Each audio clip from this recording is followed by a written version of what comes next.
This is a stage 36 review. One of the things you're going to have to do for your test is participle identification. Here's a chart that should help us with this. We have three types of tenses: present, perfect, and future. We have active and passive for two of them, the perfect and future, and only the active voice for the present tense. For the present active, the NS and the NTIS are going to be the markers. You can see where I've changed amare, amo, amare, amawe, amatus to amans and amantis.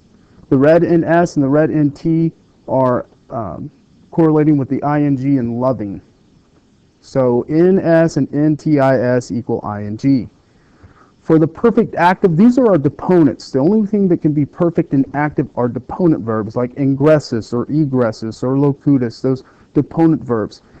You can see here I have ingressus and translation as having entered. On the passive side, those are our normal verbs. Our perfect passive are normal verbs like amatus, having been loved. You can tell the difference in the translation is the been. The B-E-E-N makes it passive voice. For our future, you have U-R-U-S, aum, meaning it belongs to the first and second declension.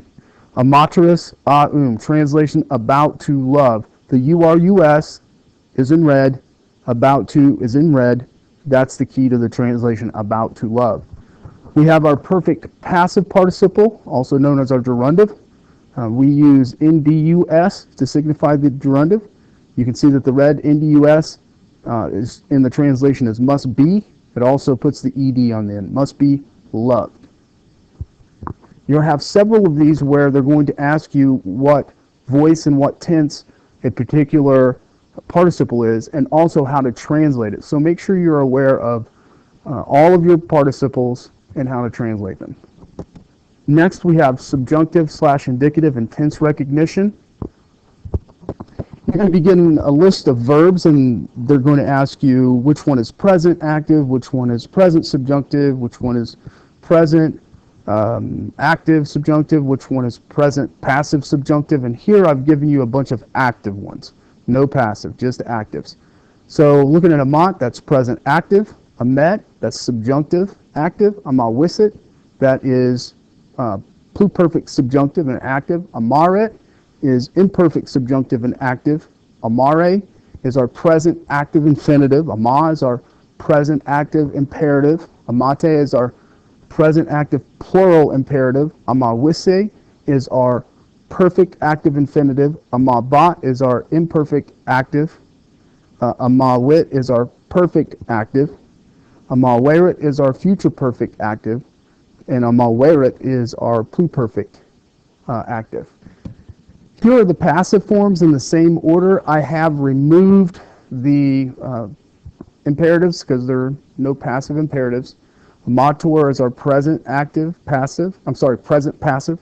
Amator is our present subjunctive and passive. Amatus esset is our pluperfect subjunctive passive. Amarator is our imperfect subjunctive passive. Amari is our present passive infinitive. Amatus essa is our perfect passive infinitive. Amabator is our imperfect passive.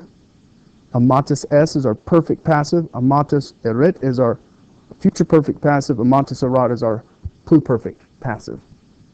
So you'll be given a couple of verbs, and you're going to have to decide what tense, what voice, and what mood they are. The first one here, the sign of the future is E, so this is future passive and indicative. For Vikiat, this is A. A is the sign of the subjunctive. This is present active subjunctive. Dix isi is a perfect infinitive. Dictus erat is our pluperfect indicative passive. You're also going to have subjunctive clause recognition. We've had these over and over, but we'll go over all of them once again. The new one for this chapter was the jussive command. That's using the present subjunctive alone. Here I have me faciat. You can see that the green signifies A, sign of the subjunctive in the present tense. Translation, let him make me. Let is associated with the green A. So let him make me is how we would translate that present active subjunctive as adjective command. We also have indirect question. We get an indirect question, we're going to have some kind of mental action of speaking or questioning, plus a question word, plus the subjunctive. Here we have rogawit quid faceret. Rogawit is our mental action, our asking verb. Quid is our question word. Faceret is our imperfect subjunctive. Translation, he asked what you did. Make sure that you remember the imperfect is translated as the same time, and the pluperfect is translated as before. Third one we have is a result clause. This is where we're going to get that so word plus an ut, or an ut non if it's negative, plus the subjunctive. Here I have ita stultus est ut cadat. Ita is our so word. Ut is our subjunctive clause introduction. Cadat, that a is the sign of the subjunctive. Translation, he is so stupid that he falls. Present subjunctives are going to be translated as the same time. Now, before we have an indirect command, again, we're going to have some kind of mental action, plus an ut or a ne if it's negative, plus a subjunctive. The sentence I have here is nos uset ne iremus. You can see the subjunctive here is going to be imperfect subjunctive, the eremus. Ne is a negative command, so he ordered us not to go. Finally, we have a purpose clause where you're going to get any kind of verb plus an ut or a ne for the negative plus a subjunctive. Here I have itar facimus ut amphitheatrum visitator. Notice I put a passive in there on you, trying to trick you a little bit. The e is the sign here that tells me that I am in the subjunctive because visito is a first conjugation. First conjugations use the letter e for the subjunctive. We make the journey so that the amphitheater can be visited. Once again, the present subjunctive translates as the same time as our main verb, facimus. Case recognition, make sure that you know the endings for your charts so that you can tell me what case number and gender or word is. Noun, adjective pair separated. We had a lot of this, so I want to talk about it just for a second. Throughout this chapter, we had noun and adjectives that were separated by one or more words. Here are two examples. We have tum juvenis, valida, sustulat, arma, manu. The two that go together here are valida and manu, and they're separated by sustulat and arma. Translation, then the young man took up arms with a strong hand. So valida and manu are separated pretty drastically, but they do go together. So that separation, your test, I think, has 5 or 6 questions where they're going to ask you which two go together. It will number the words like this, 1, 2, 3, 4, 5, and 6, and say which of these go together, and you would say 3 and 6 go together. For the bottom one, which two of those would go together? If you said 4 and 7, you would be correct. Once again, they are separated by quite a bit. 4 and 7 are separated by a couple of words, and you just have to understand that those two belong together. The translation of that sentence was, it was night, and the moon was shining in the serene sky. So Kylo and Sereno go together. Your test will number the words like this, and you'll say 4 and 7 go together. Indirect statement translations, really the biggest point here is understanding that the future is translated as a time after the main verb, the present is translated as the same time as the main verb, and the perfect happens before. So when I create an indirect statement, I have any kind of verb that I need, usually a verb of speaking, plus an accusative subject, plus an infinitive. If it is present, it's translated as the same time. So here I have the yikara. Perfect happens before, that's the yakesi. And future happens after, the yekara esse. These are our infinitives, and that's what's going to be used here. If I use the yekara with this sentence down here, they say that the enemy throws weapons. If I use the perfect, they say that the enemy threw weapons. And if I use the future, they say the enemy will throw weapons. Kind of self-explanatory, but just kind of a review. And remember, they can give you passive as well. So our passive infinitives, our present passive is de yeki, our perfect passive de yeka essa, and future de yakinda essa. And once again, I can say, he says that the weapons are thrown by the enemy, if I use the present. He says that the weapons were thrown by the enemy, if I use the perfect. He says that the weapons will be thrown by the enemy, if I use the future, and that's wrong. Because our ND is a must be. So if I use that future in this case, I would say, he says that the weapons must be thrown by the enemy. So keep our ND as must be. Next we have using the ablative with the passive voice. Anytime that I have the passive voice, the opportunity for me to use an ablative is always going to be there. I can use manu, an ablative of means, or I can use an ablative of agent like ab fabris here. So translation, if I use manu, would be that the fountains are built by hand. If I use the ab fabris, the fountains are built by the craftsman. Now, if I turn that into to active voice, I would get fabri fontes artificiant. So the craftsmen build the fountains. So make sure that we were able to tell that, first of all, that artificiantor is passive, and I'm looking for an ablative, not an accusative, and that artificiant is active, so I'm looking for an accusative, not an ablative, as its object. Okay, it's time for our cultural questions. Where would a poet have a first reading? Well, he would have a first reading somewhere where it was convenient for him to be reading poetry. Probably a quiet place, like a street corner, could be quieted down for him to read. Or maybe in his patron's house, or a barber shop. He would not, for example, go out into the middle of the forum and give a reading where it was too loud for everyone to listen.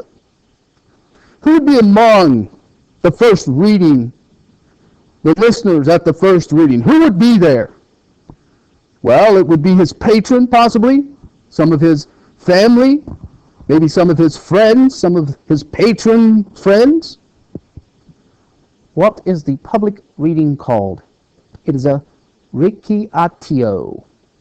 What is the name of the rented public hall for the readings? That would be an auditorium. Don't miss that one. What is the reader called? The reader is a recreator. What was the introduction of the reading called? It was called a prefatio. Who was Augustus's nephew? Well, remember I talked about in that one section how Octavia, that'd be the sister of Augustus, fainted whenever Virgil read a passage that was referring to Marcellus. Marcellus was the one that Virgil put in his story called the Aeneid.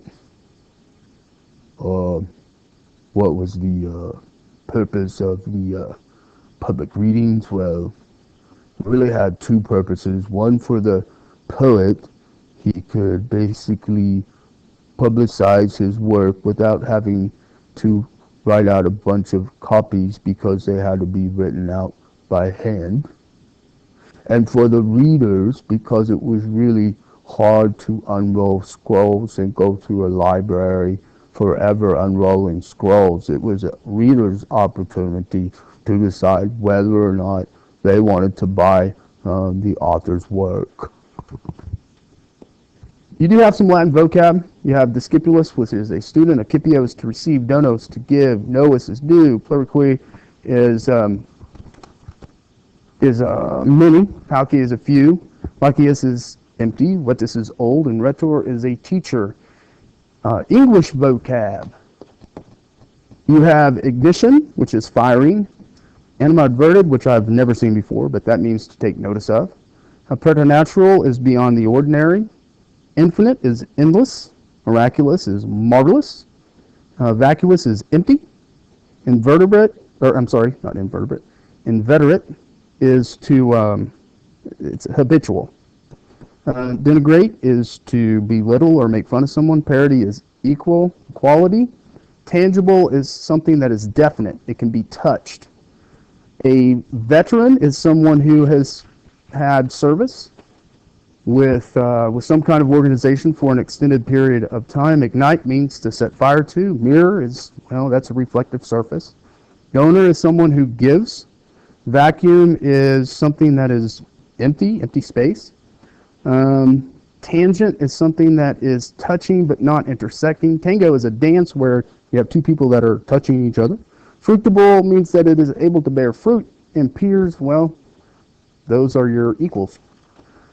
Other than this, there's really not much to this test. It's basically the same thing that we've been doing over and over, adding that present active subjunctive and some of the same questions that you've seen in the past. I want to give you a little bit of practice before I'm finished. On your pre-guide, you have mesisti. Your test is going to give you this word and ask you whether it's present active, pluperfect active, or imperfect and active.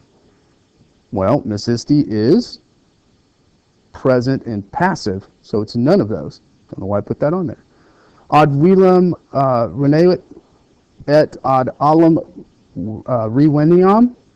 Reveniam, is it present active indicative? Is it present active subjunctive? Or is it future active? This is one that's kind of tough. It does look like it's possibly present and subjunctive, but I want to look for clauses. I don't really have a clause here. How do I tell the difference between the two?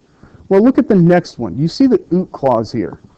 The ut clause in quintus vilem manet ut ad alum reveniam. In this case, it's subjunctive because it's part of that purpose clause there.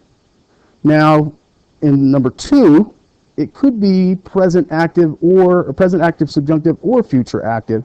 I would probably go with the future active because rueniet in the previous verb is future as well. So for the purpose of being parallel in structure, I would choose future active. That would be the best answer there. And number 3, the best answer is present active subjunctive because it's part of a purpose clause. You're going to get a word like redibit, and it's going to ask, is it present active indicative? Is it present active subjunctive? Is it future active? Bi is the sign of the future, so it's future active. Manui, is it present active? Is it pluperfect active? Is it imperfect active? Well, it's none of those. Don't know why I put that on there. That is perfect and active. Here are 2 indirect statements. I want to make sure that you understand how to translate these indirect statements. Skio is present, porare is present, so the indirect statement is happening at the same time as skio, which is present. So, do I have anything here? I know that the slave is preparing the food. I know that the slaves are preparing the food. I know that the slave prepared the food. Well, we know that prepared letter C is not going to be it. The difference between A and B is the plural slave or slaves. Is the plural slaves and the singular slave. I look at servos, it's plural, so I would select B. Next one, I have putat, which is present. I have dexkisisi, which is perfect, so that's going to happen before the main verb. Putat's in the present. The perfect infinitive is going to happen before. Let's look at the choices. The client thinks that his patron will leave the city. That happens after, so that one's gone. The client thinks that his patron has left the city. That's possible. Let's go. The client thinks that his patron has been sent from the city. That doesn't even make sense. That's passive, so we're going to go with B. Next, I have what kind of clause. You're going to get a sentence like this one. Dimittianus ipse adest ut fabulam spectat. Is it a positive purpose clause, a positive result clause, or a positive indirect command? I have to go back to what we talked about earlier with our subjunctive clauses. We know it's not adjussive because it's got the ut in it. Our ut clauses are purpose, result, indirect question, and indirect command. It doesn't have a question word. This is adest, Domitian himself, or Domitian himself is present. So it doesn't have a question word, so it's not an indirect question. It doesn't have any type of ordering word or mental action, so it's not an indirect command. It doesn't have a so word, so it's not a positive result clause. The only thing left here is a positive purpose clause. The mission is present so that he might watch the play. Finally, make sure that you can identify all of the types of infinitives that we have, especially the present active, present passive, perfect active, and the perfect passive. Number one, regretti is our present passive. Mazissi, number two, is our perfect active. Number three, missim esse is our perfect passive. Number four, duki is our present passive. Number five, pose is our present active. That's pretty much it. Good luck to you guys. If you have any questions, text me or catch me after school or before school.